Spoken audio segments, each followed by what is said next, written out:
Well, welcome everyone. I am so excited that you guys actually, now I see a familiar face. I see Judy there.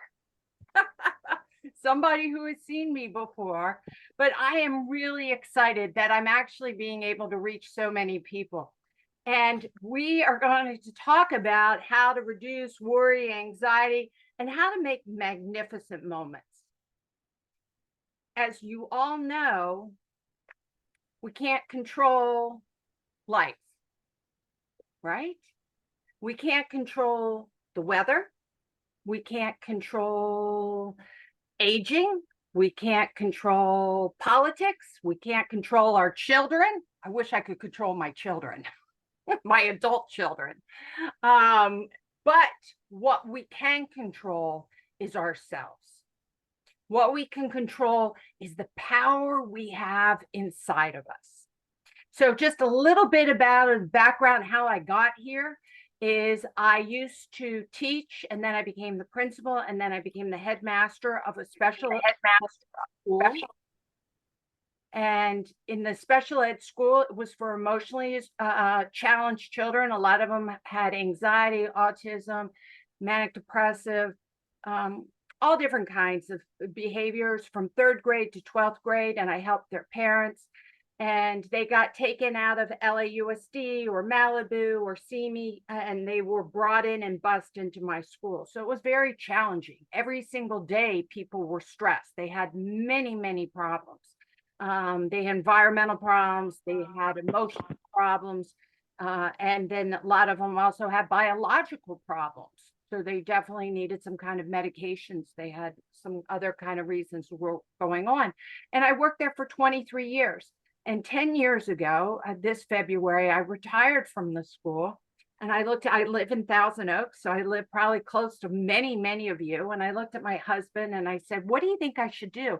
And he said, Lindsay, why do people have to be broken to learn all the things you taught at that school? And I was like, you're right.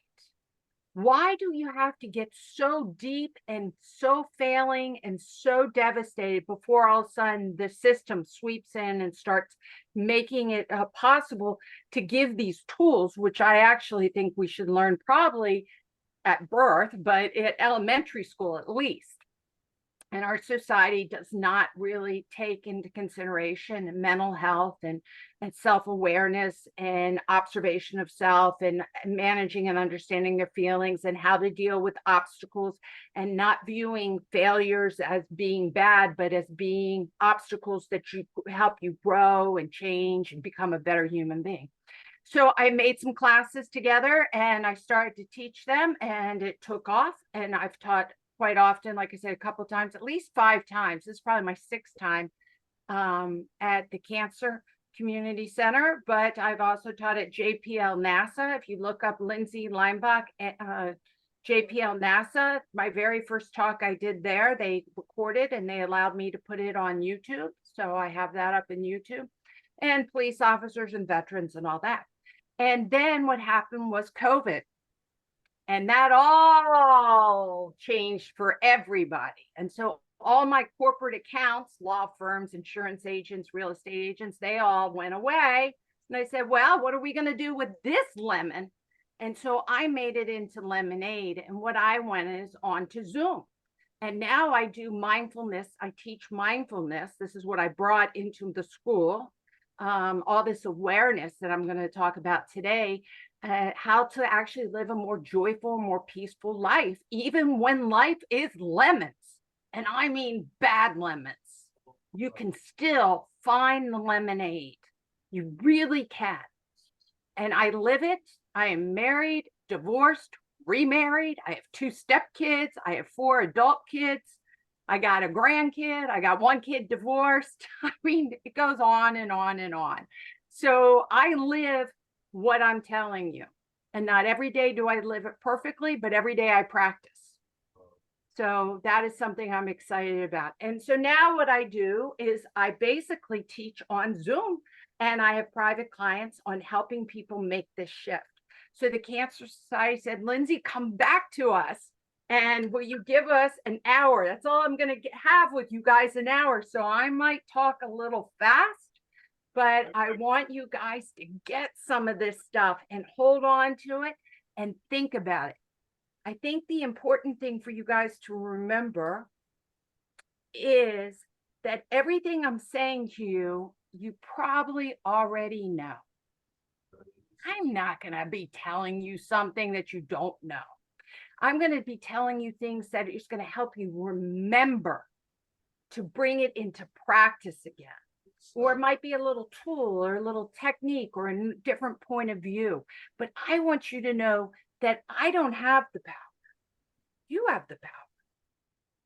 And when we start to suffer is when we forget that we have the power and we start giving our power away to the environment, to the news, to somebody else that's upset.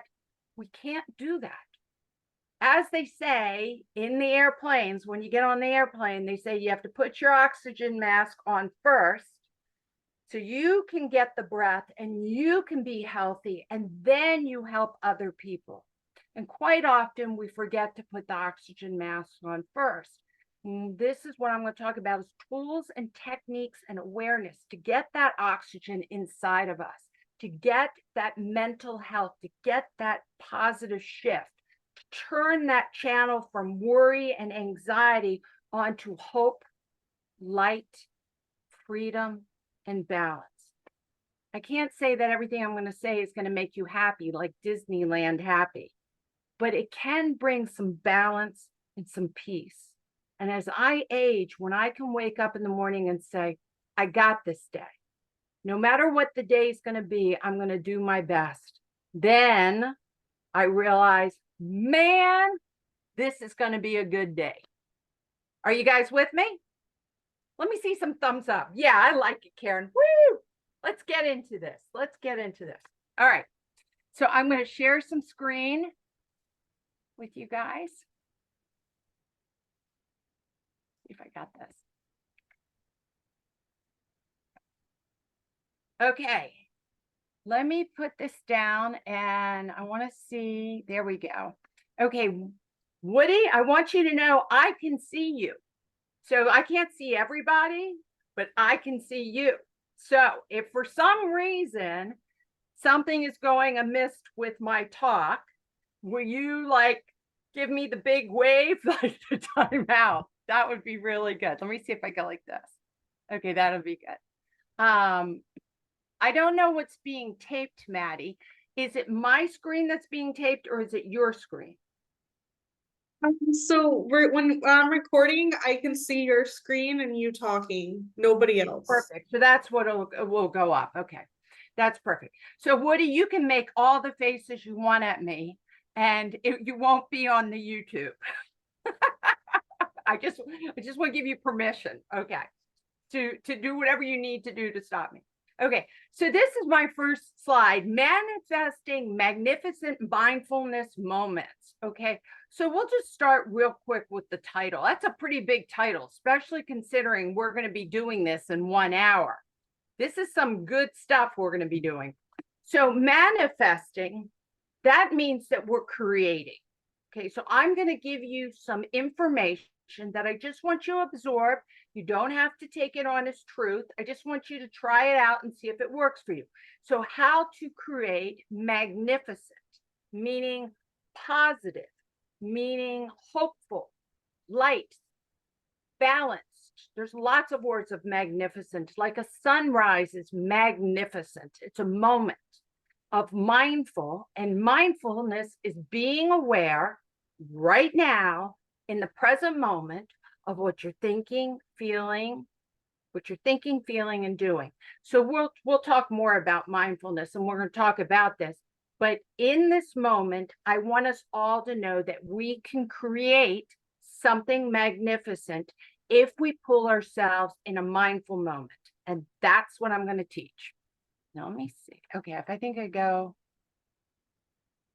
like that. Nope.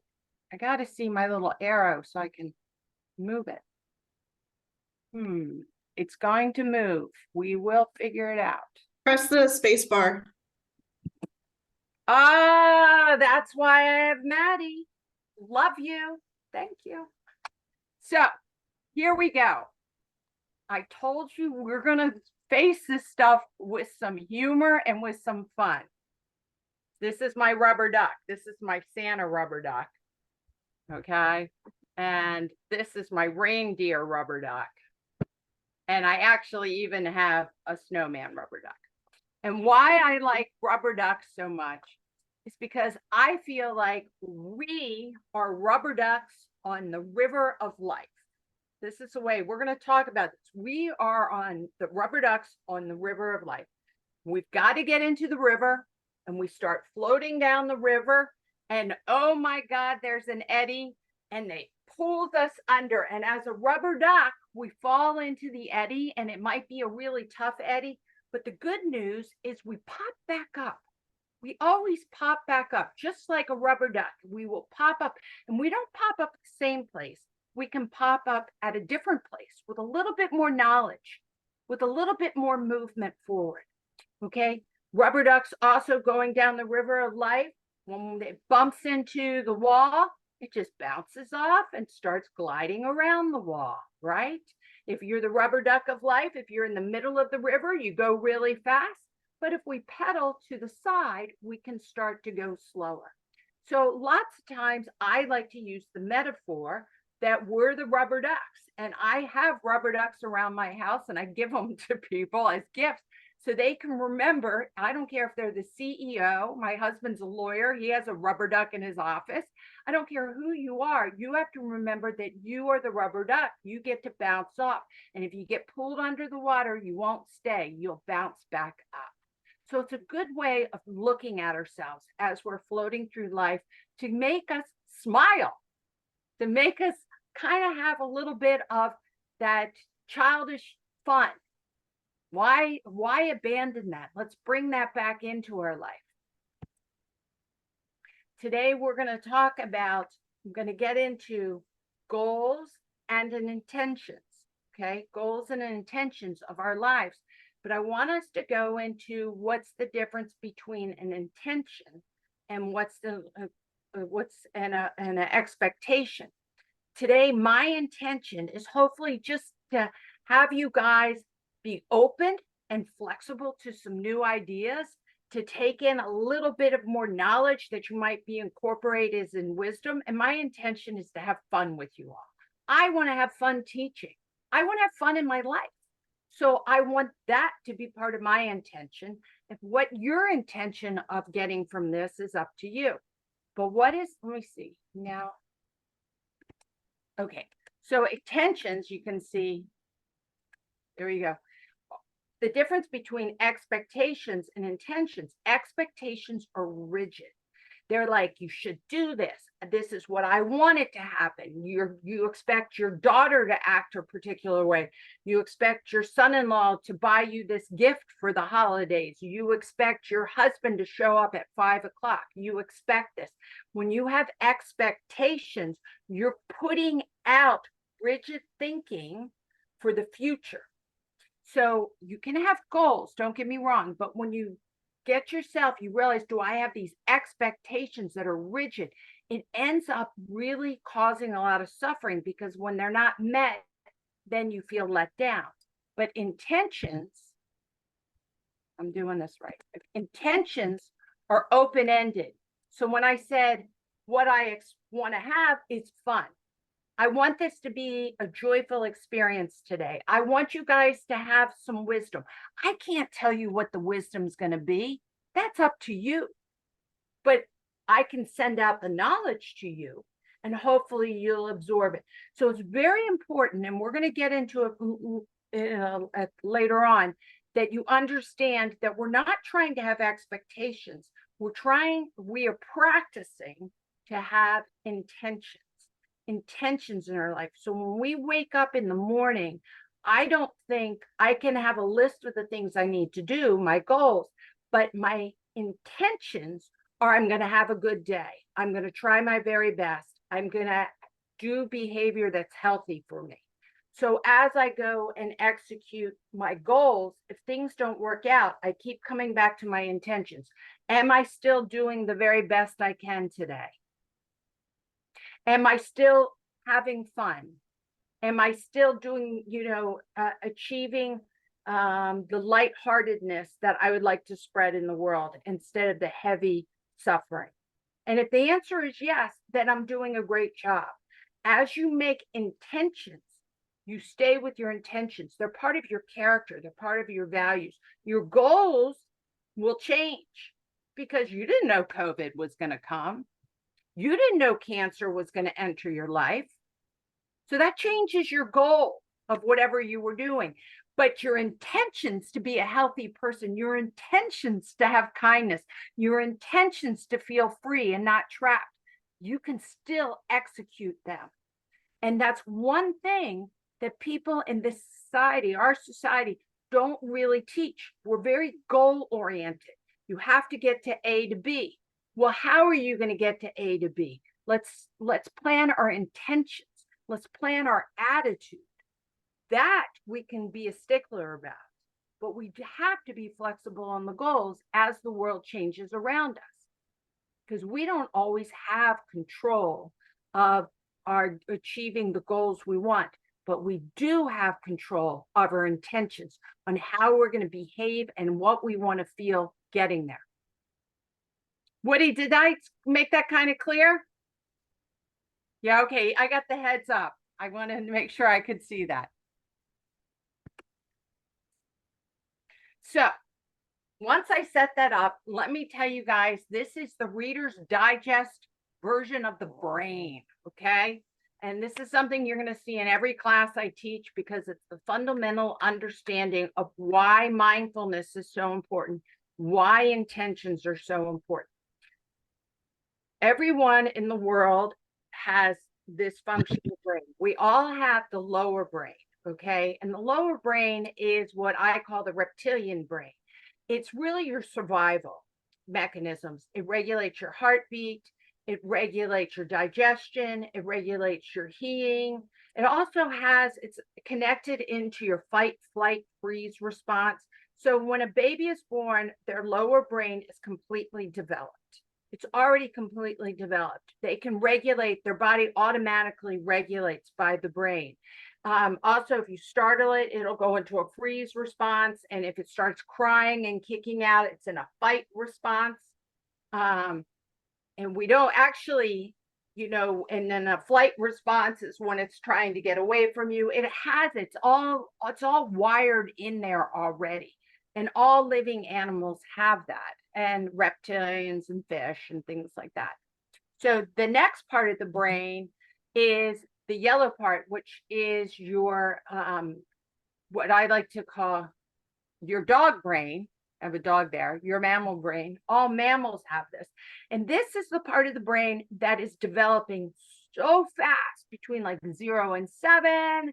They're realizing it's changing. They used to think just early on, it's really much longer, but it's where you get to realize your feelings. So how did your parents act when they were stressed out when they were young, when you were around, when you were 0 to 7? I'm talking about real young. Was your mom a screamer? Did your mom like scream and yell and your dad run away? Meaning not literally run away, but emotionally tune out? Were your parents always working? So they loved you a lot, but they weren't around.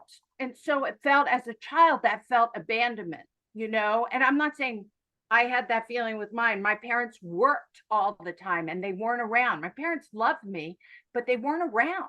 I went to daycare and I was passed on to different people a lot. So as a child, that felt like abandonment. I didn't understand what was going on. You're just a little kid. You're absorbing all this in. And you can see it's different in different cultures and different families.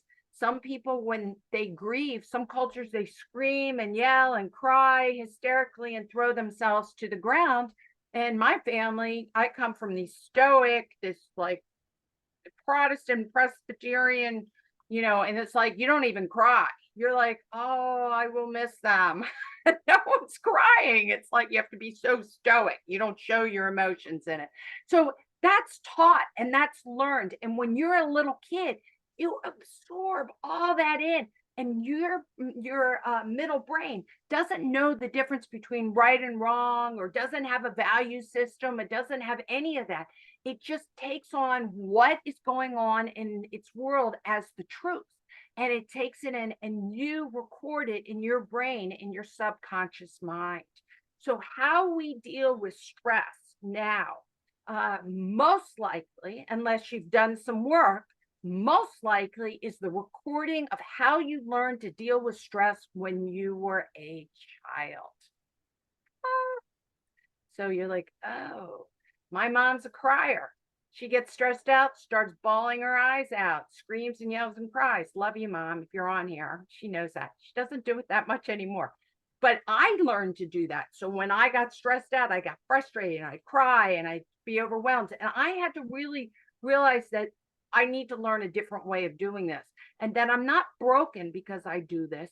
It's just what I learned as a child. My mom just learned what she learned, and we just pass it on generational. There's no blame in this. But we as adults, which is so exciting now, as the rubber ducks of life, we don't have to repeat our childhood. We don't have to repeat tools and mechanisms that might have worked when we were kids, but they don't work for us anymore. So we have to figure that out. How do you do that? The higher brain. So 3 brains: lower brain, middle brain, higher brain. Conscious awareness, the prefrontal cortex. This is the power, guys. This is the big brain. This is the brain in which the programming comes in. You program your mind through your prefrontal cortex. It goes into your middle brain, and that's where the program sits. Okay. And then the lower brain is always saying, stay alive, stay alive, stay alive. It throws in that fight, flight, and freeze response when you're like, no, I don't want that. So the higher brain has the logic.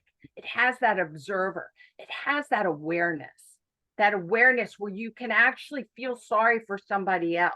Like an adult, if I went into McDonald's and I was very, very hungry and I saw a homeless person outside, I could go get my sandwich, walk outside, look at the homeless person and think, I can override this hunger right now, and I'm going to give it to them so they have something to eat, because I have empathy.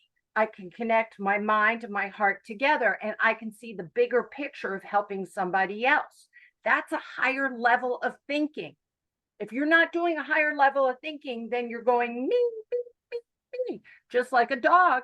When a dog has a bone and it's hungry, and this other dog comes up to, and says, can I have your bone? They're like, no way. And they run away and take their bone with them, right?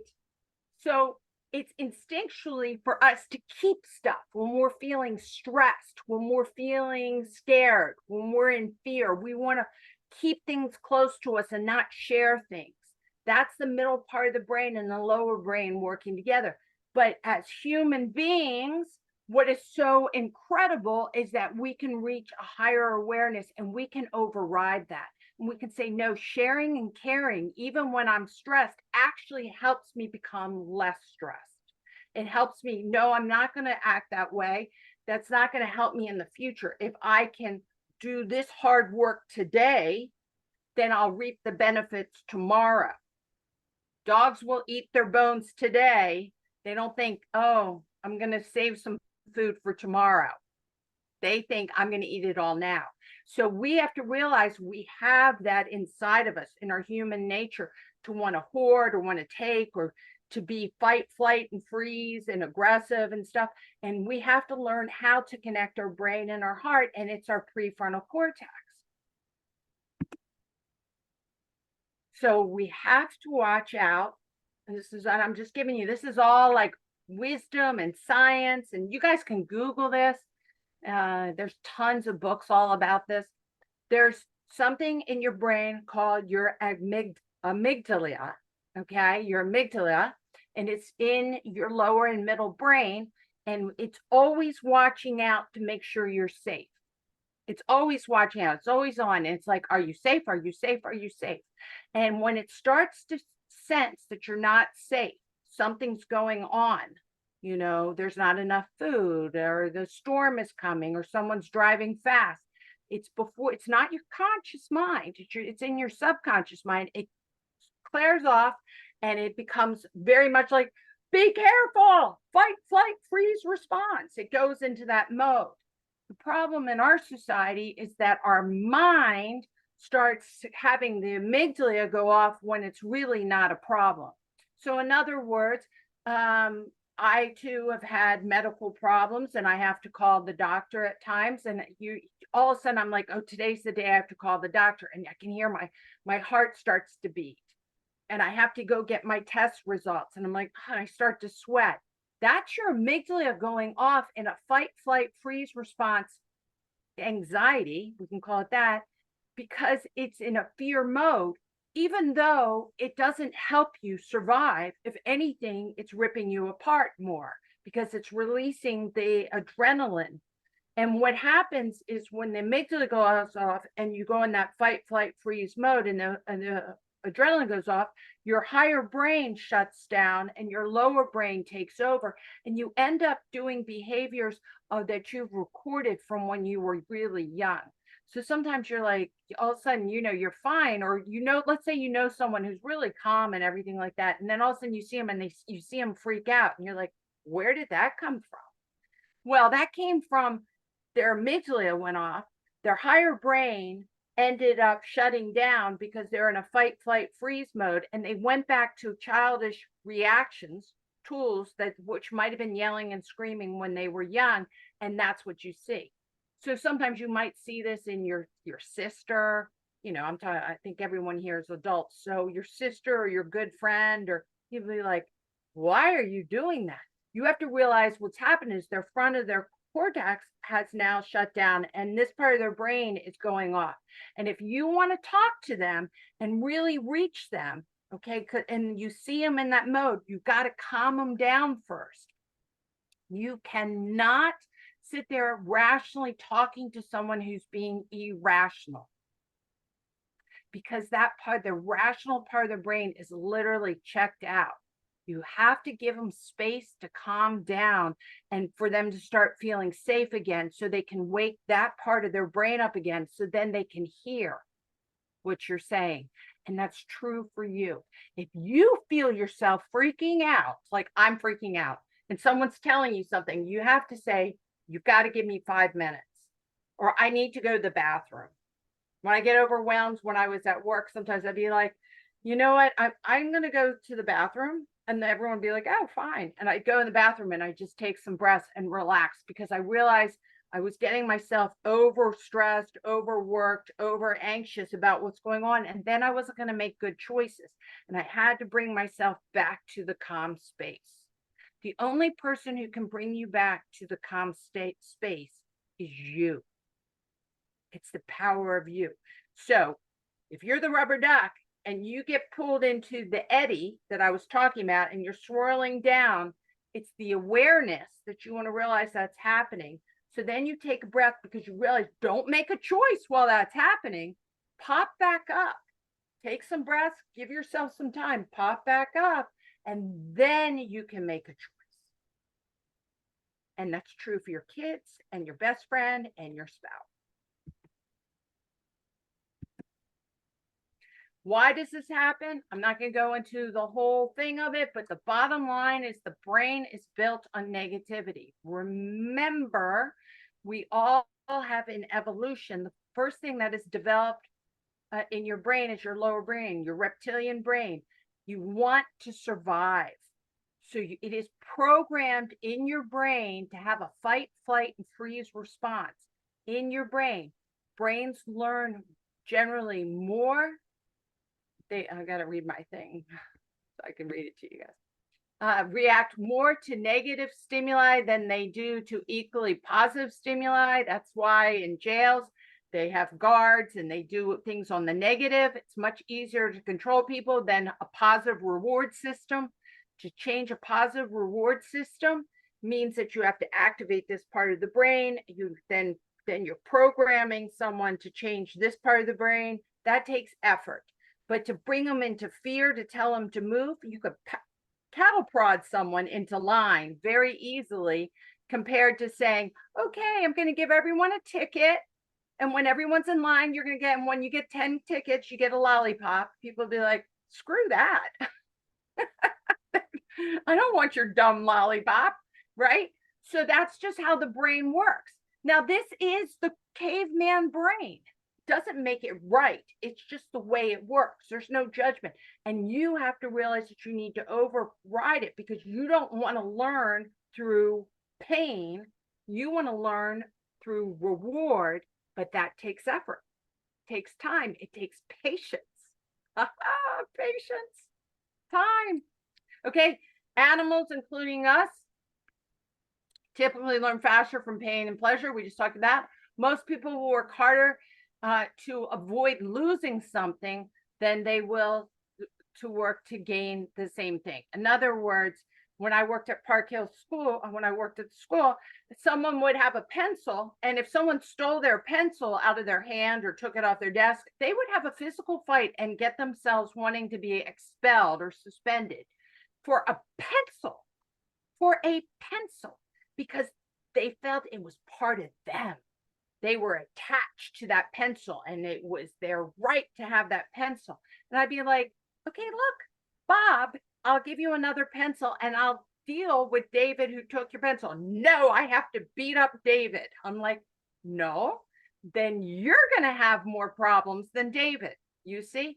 But it's programmed in us that we feel that way. So we as human beings have to realize that to override that we don't have to be squirrels bearing nuts and someone's taking our territory. The only territory no one can take is my mind. And if you read a lot of things, people that have been in concentration camps or have been in prisoner of wars and have had everything stripped from them and they survived it, it's because they overrode this. They realized the most important thing, you can take their clothes, you can take their hair, you can even take their personal space, but you can't take them inside. And if you realize that that's the only thing that you really own and it's okay, then it starts to work out.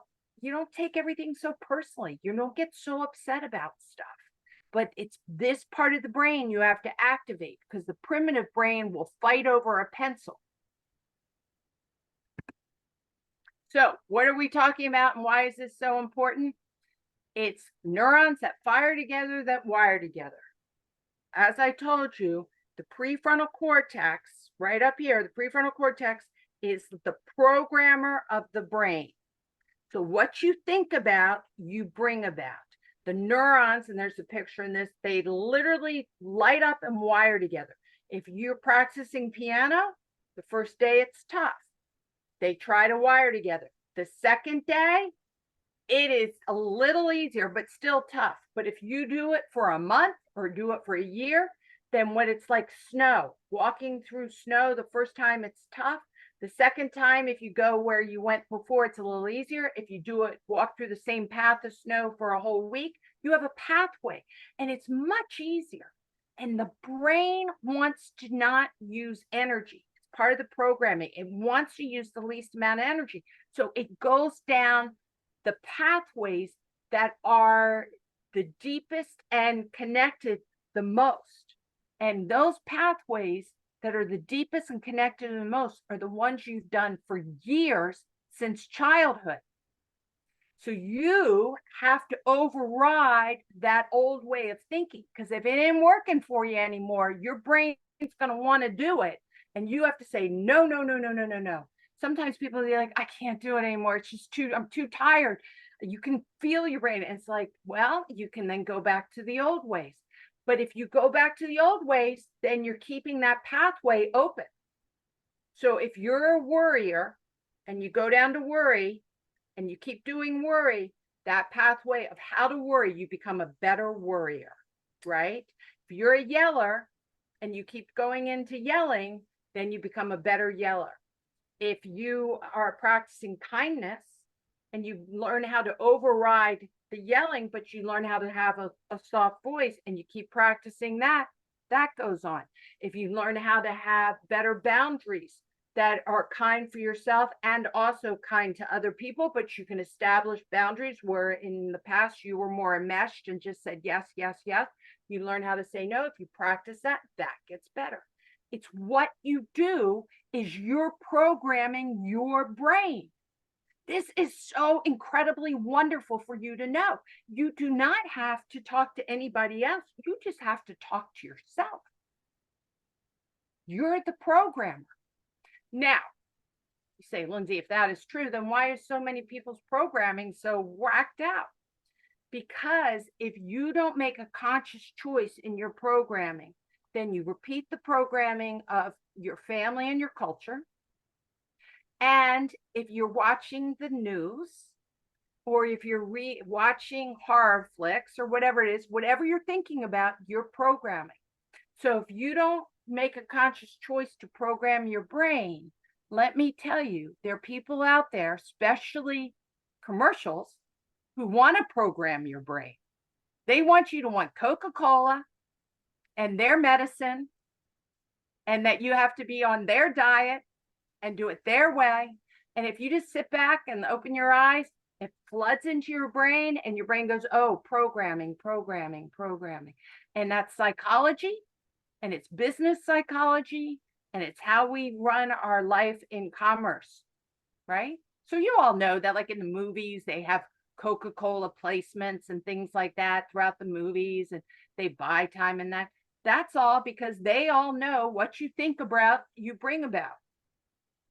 So you get to be controlling of what are you watching? What are you doing? What are you reading? Who are you talking to? My gosh, if you have a problem, do you talk to someone who always has problems? If you have a problem and you have a problem, let's say with your marriage, I wouldn't run over to your friend who has a problem with their marriage and just sit around and talk about how bad your husband or wife are. Because all you're doing is programming all the negativity in it. You want to talk to someone who is having a good marriage. What do they do? What are the communication skills? But that's up to you. And you got to be kind about yourself, because you have to remember we all have, I'd like to think of it this way, file cabinets back in our brain. There's so many file cabinets. And sometimes people like, when you're older, you're like, I can't remember everything. Think how many things you have learned in your life. Oh my gosh, you have deep file cabinets of friends from high school, friends from elementary school, art classes you took, jobs when you were 16, for me, my first marriage. It goes on and on and on. So sometimes the file cabinets get stuck. They do. And you have to realize you just take a breath, relax, get to the prefrontal cortex, and then you can access that subconscious mind. And you have to allow it to open up. And if you don't do that, then all those file cabinets that are back there, your subconscious mind just grabs and starts using them. And you don't necessarily, is it good for you? For example, when I was in 6th grade, there was a big bully that bullied me. And she had black curly hair and she wore like this red sweater. And even to this day, when I run into somebody, I was in 6th grade, so I was like 12, and if I run into someone that kind of looks like her, all of a sudden, like wearing a red sweater and has black curly hair, I'll be like, oh my God, I'm not going to say her name, but we'll call her Bertha. Be like, Bertha, I just get this feeling like this person isn't going to be nice. That's because the subconscious mind has told you. Remember, it remembers, the amygdala remembers things that taunted you when you're young. And that look, to me, is registered as negative. And I need to consciously override that thought and be like, no, just because they have black curly hair and are wearing a red sweater does not make them a bully like in 6th grade. That is how racism and stereotypes and all that comes in. We have to override that thinking. And we all have it inside of us. It's human biases. We all have these file cabinets, but we have to realize they're not always correct. And that's where the prefrontal cortex comes in. So just because you had an experience with one doctor doesn't mean that you're going to have the same experience with the next.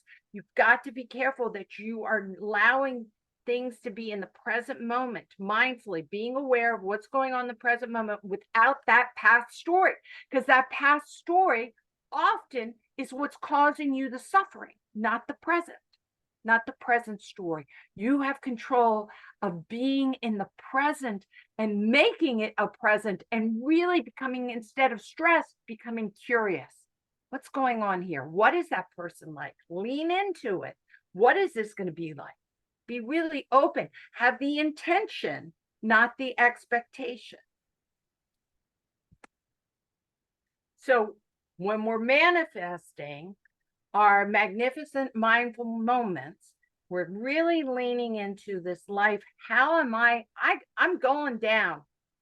I think you all are going down. I'm going down the river of life. I'm in this river and I'm planning to stay on it. I'm planning to be here for a while. Okay. I don't necessarily always have control of that, but that is the plan. So as I go down, I don't know what the current's going to be for my rubber duck, meaning me, but I'm going to go with the intention, creativity, kindness, compassion, being a problem solver, being calm, being balanced, being in the present moment, having love for myself, being kind for myself, self-care for myself. These are intentions. I can't tell you what the test results are going to be tomorrow. I can't tell you if you're going to get the new job. I can't tell you if you're going to ask someone out on a date and if they're going to come. But I can tell you that I'm going to practice these feelings intentionally as I go. Sometimes I'll bump into a wall. That's all right. I'll say, well, I tried my best. That's the best I can do today. And I'll be proud of that. Even though I fell down and even though I made a mistake, hey, I got up a little faster than last time. And that's pretty awesome. So as we've heard and what I've been saying in all this is that the first step of manifesting a magnificent moment is awareness. It's awareness. If you do not know what you're doing in the present moment, how can you manifest a different moment?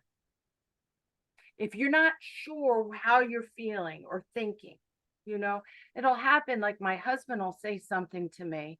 In the old days, I'd react and say something right back to him. But these days, I'll look at him and I'll say, oh, okay. And then I'll think about it. What does that mean to me? Because I'll have a knee-jerk reaction like, oh my God, is he screwing up the weekend? That's not what I want to do. So I just kind of sit back and I'll be like, wow, I'm feeling anxious. Then does that mean that I'm having expectations for this weekend? How important is it? So then I'll lean in. Instead of telling them what I'm feeling, I ask more questions. So awareness is trying to register how you feel and keep asking questions instead of having demands or putting shoulds, and getting curious and seeing what's really going on. And then with some breaths and being kind, then I can say, hey, honey, I think you forgot that we're going over to Crystal's this weekend, and that was important to me. Can you clarify that? And then he'll be like, oh yeah, right. Okay, then I'll go to Bob's on Sunday. Instead of saying, damn, you forgot about me again. And then all of a sudden we shift into the negative. Who has that power? You do. Who needs to understand how to start that process of making those choices and that communication? You do. Not him. You. But you have to be aware that you got kind of thrown off by what he said.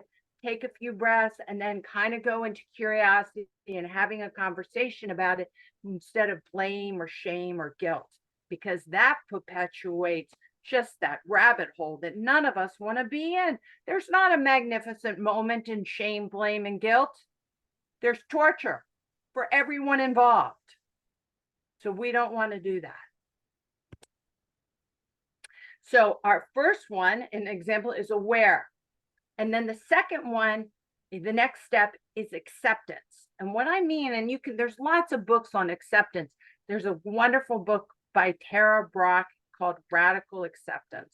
And it's where you have to be aware of what's going on, and then you have to accept it, stop fighting it. And I think it doesn't mean that you have to like it, and it doesn't mean that you have to give into it, but it means that you don't live in denial about it. So if, obviously the hardest thing to accept is when you're talking about cancer, is that you got a diagnosis of cancer.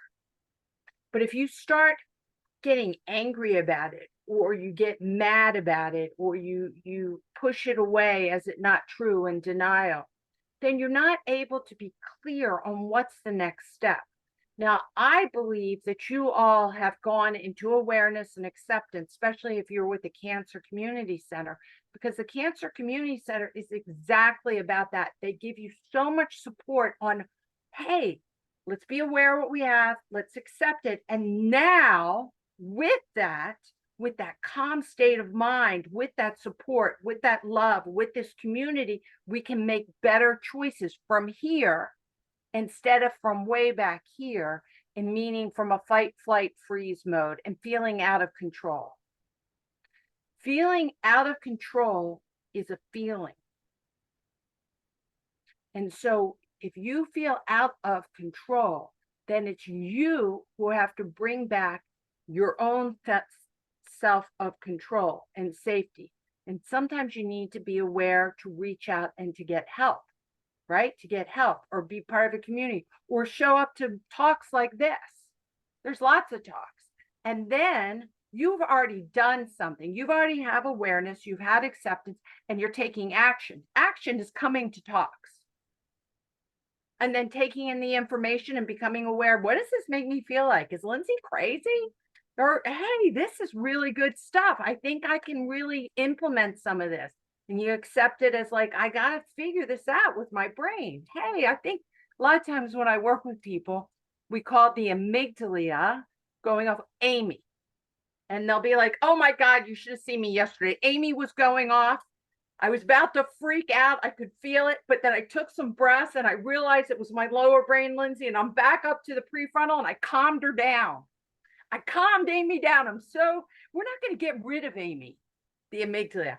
We just need to learn that we are the master of our own mind. We are the master of Amy. Amy is not the master of us. It's like having a security dog. You want to have a security dog in your brain. You want to be secure and have this safety net, but you don't want the safety net to go out and bite everyone that's walking around. So we need to train our security dog, Amy, sit, relax. You can growl a little bit, but no biting. No biting. I don't want Amy biting because that causes more problems. And it'll make it, if Amy goes out and bites, then that person they bite on will bite back. And then Amy gets enraged. And now you're in a slippery slope again. You've now lost control. So you have to be the controller of your own security dog. Okay. All right. I love this. We got this slide. Okay. Do we have a problem in your life? No. So if you go across, it says no, then don't worry. Stop worrying if you don't have the problem. Do you have a problem in your life? Yes. Can you do anything about it? Yes. Then don't worry about it. Action plan. If you have a problem in your life? Yes. Can you do anything about it? No. Then don't worry about it. Let's all tattoo that on our arm. Wait a second, I gotta see. Oh, I'm coming back. Don't worry about it. Worry does not solve problems. You do want to be cautious. I don't want to say you don't want to be cautious. You want to be a problem solver. You want to be creative. But worry itself doesn't, all it does is activate Amy, the guard dog, to be upset. We don't want Amy to be the person making the choices with worry. We want the higher brain. So if you think about it, I've been reading a lot of Stoicism and Marcus Aurelius, and he's a Roman emperor. It's really interesting stuff. But the bottom line is when you have all these problems, you freaking out does not solve the problem. You have to be aware of it. You have to accept it, and then you have to maneuver like a chess game or a general in a war. What is the next act? We all have that power, but we have to practice. It takes a practice to tame Amy. It really does, especially if your parents and your environment and your family never tamed Amy. So you've never seen anyone tame Amy. You've only seen people freak out. So they didn't show you how to calm down, how to breathe, to tell you that you had the power inside, that you have the capability of overriding this feeling or changing the feeling. Doesn't mean get rid of I'm angry or sad. You can have those feelings, but I don't need to react and use it as poison to spread on to other people or other parts of my life. I need to understand I'm having an angry feeling from a situation. It doesn't make me an angry person day in and day out. That's big stuff. I have this picture here, and it's a little, it's just a little fable that I like, and I'm going to just tell it real quick, but I think of this fable in my mind quite often. There were these two monks. There was an elder monk and a younger monk, and they were walking along, and they came to a river, and there was a woman at the river, and she couldn't get across the river. And she looked at me, she said, will one of you guys help me across the river? I can't swim. I'm scared to go, and I got to get to the other side. And the two monks just looked at each other for a second, and then the elder monk went over, picked up the girl, carried her across the river, put her down, and continued. The younger monk followed him. Well, the younger monk was pissed. He was really agitated by this because he said, what is going on here? In his mind, he's like, we vowed never to touch a woman. He not only touched a woman, he put her on his back and carried her over like it was no big deal. He broke all his vows. And so he was really mad. So they're on, and finally the older monk realized the younger monk was upset. He said, what's going on? And he said, how could you do this? How could you have carried that woman across the river? And he looked at her and he said, you know what? I put her down a long time ago. You should put her down too. And that's the bottom line. Sometimes we have to do things we don't want to do, and we got to get through them. And then we have to talk to people or whatever it is. And then when it's done, put it down and move on. Stop reminiscing over and over again about the thing that you don't want to deal with and you didn't want to do and how someone acted. Put it down. Put it down. Control your mind. Say to yourself, nope, not going to do that. My guard dog keeps telling me I should think about it again. Go, nope, change the channel. Remember I was talking about changing the channel in the beginning? You get to pick with your intention. Is this thought helping me anyway? My intention is to have a good day. My intention is to learn today. My intention is to do the best I can. Is this thought helping that? If it is, continue the thought. If it is not, put it down. Guys, it takes practice. What I'm telling you, if this one class and me telling you this, you could do it, we'd all be we would all be the Pope or the Dalai Lama or someone like that, but we're not. We are just normal human beings with normal brains, and we need to program our brain. We need to learn how to tame our Amy and move forward. And you can do it, but it takes practice. And if you're tired, if you're hungry, some medications, if you're high, if you're drinking, all that makes your brain tired. If your brain is tired, if your brain is over emotional, like you've been crying all day or you're really upset, this part of the brain is the first part of the brain that shuts down.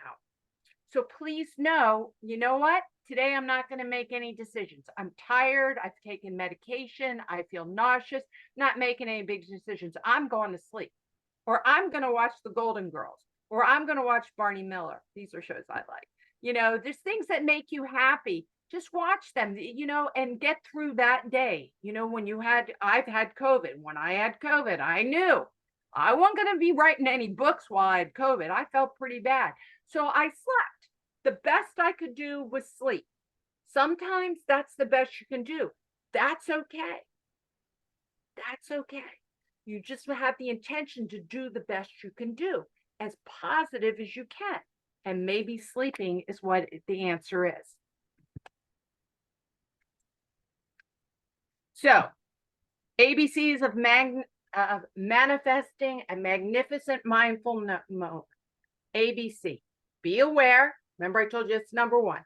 You have to be aware that your Amy, that your security dog is barking, that you're feeling stressed, whatever's going on, or that situation is going on, or it's the holiday season and that's hard for you, or you're grieving. I work with a lot of people who are grieving, and their significant others or someone has passed, and this is the first time they've been alone. So you have to be aware of that. Take a breath. Why do I keep saying take a breath? It's because when you breathe in and then you release a little longer, you can feel your shoulders drop. If you breathe in, hold and release a little longer.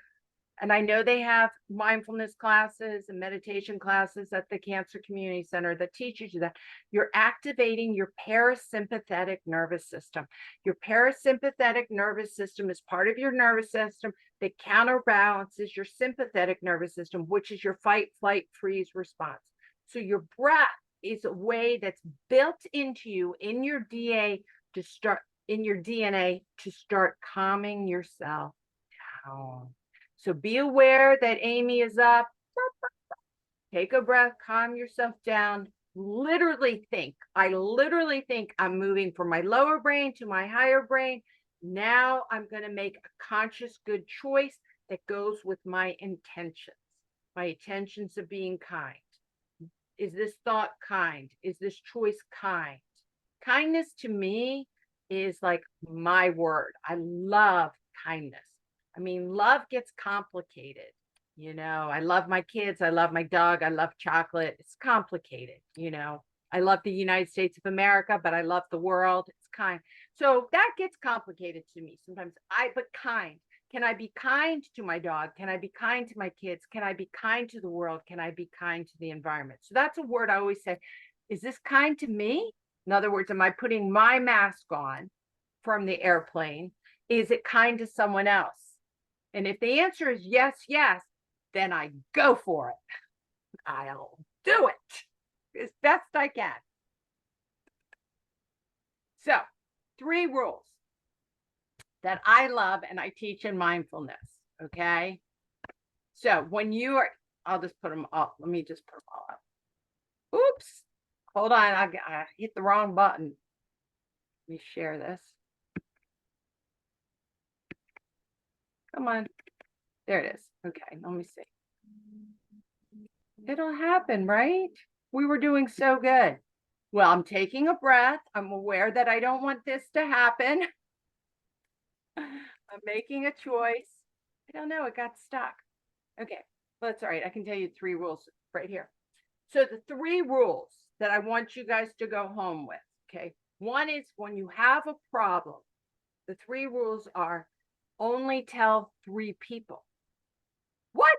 Only 3 people? Well, when you decide that you have a problem and you think to yourself, I'm only going to talk to 3 people about this problem, you're going to your prefrontal cortex. You're not going into the victim. Let me tell you what happened yesterday. Are you really asking for a solution? Or are you just spewing out your pain?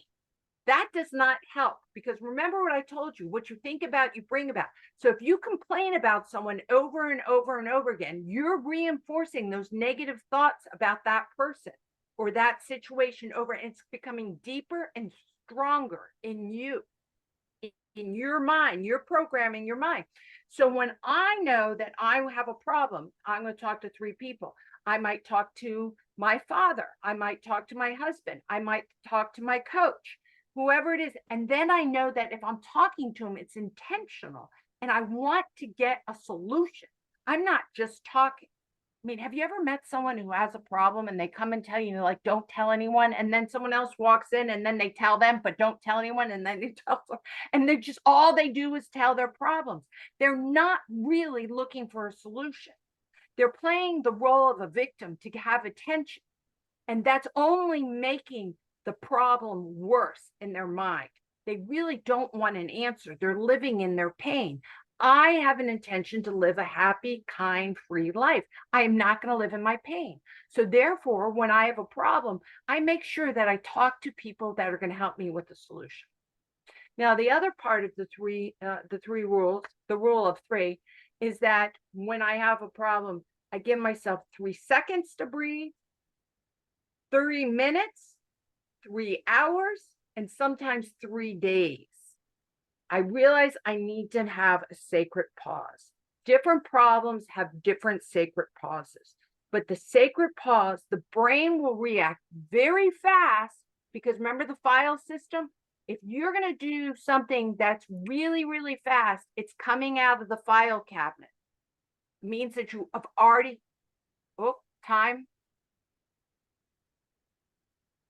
Woody, what, can you not hear me? You can hear me? We can hear you, Can Lindsay. hear you. Okay. So, I lost my train of thought. Let me get it right back. I'll get it back. The file cabinet. So when you're doing things of habit or knee-jerk reaction, or all of a sudden you talk out and you don't even know what you're talking about, it's because it's coming out of your subconscious mind, a file cabinet. And if you have a file cabinet filled with love and you're a doctor and you're doing your job, that's all great. But if you are in pain and you're all of a sudden coming from this file cabinet, it means that you're going to start doing old behaviors. And as Einstein says, if you want to, I'm not going to say the quote exactly right, but you cannot have a new solution with old behaviors. That's not exactly his quote, but his bottom line, he's saying, stop doing the same thing and expecting a different result. You have to give yourself that sacred pause. And sometimes it's 3 days. You really need 3 days to do it, especially when I'm dealing with my children. I want you to know they're adult children. So they call me up, they dump this problem on me, and I think, oh my God, I'm the mother and I'm going to go rescue them. And now I've realized, no, I just listen and I give them 3 days. Quite often they can solve their own problem. They're adult children. So I give it 3 days, or I'll be like, oh, wow, I really care. Let's talk about it again tomorrow. And let me think about it. I often say, let me think about it. Let's sleep on it. I say that to my husband all the time. If he says something, I'm like, oh, let's sleep on it. And tomorrow we'll come up with a good idea. Because really, actually, when you're sleeping, your subconscious mind is doing the work. And you end up having these great aha moments. So I want to circle back. I'm going to end up closing this. Let's see. Let's stop sharing. There we go. I'm going to close this back. And what I want to say is, I talked about that we're going to start with intentions and goals. Well, now I've told you all about the brain and how it works and how to calm yourself down. It's really good. 2024 is coming up, and a lot of times people like to have goals, and goals are a terrific thing. But your goals are just, I want you to think of them as direction pointers, as like lights that you're going through. People forget to say what we really need to work on is our intention. How do you want to feel while you're pursuing that goal? How do you want to feel in your new job? How do you want to feel in a relationship? How do you want to feel when you're around your kids? How do you want to feel when you are battling and defeating and becoming cancer-free? How do you want to feel in the process? That is what you have control of, because the goals are going to shift. As the environment shifts, as the world shifts, as we get older, the goals will always shift. You want to have goals. You don't want to be goal-less, but you remember those are actually just points of direction. Because I always say, when I do my goals, I say this or better. This or better. how do I know that it can't even be better than that goal? So I just say, this is a direction. And then with flexibility, and all of a sudden, great things start to happen. I get exposed to new people and I get to see new things and have new experiences. And I think that goal was limiting. I'm going to go over here now. It's not that I didn't achieve my goal, I adjusted it to something even better. So I like to have goals, and I like to have them open-ended, and I like to be able to be flexible with them and say this or better. But I always want to have intentions.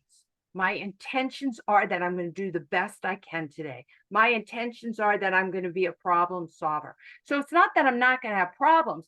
I'm going to be a problem solver. I'm going to be a creator. Why? Because it's inside of me. I have that capability inside. So I just want to say, I know I put a lot in an hour and 15 minutes, and it is recorded. Feel free to go back and see it again. And I think what'll be great is you can pass it on. If anyone does want to get in touch with me, let's see, I do coaching. I do some coaching in, hold on. In person in my backyard. This is my cell number. Just text me. I do Zoom in coaching.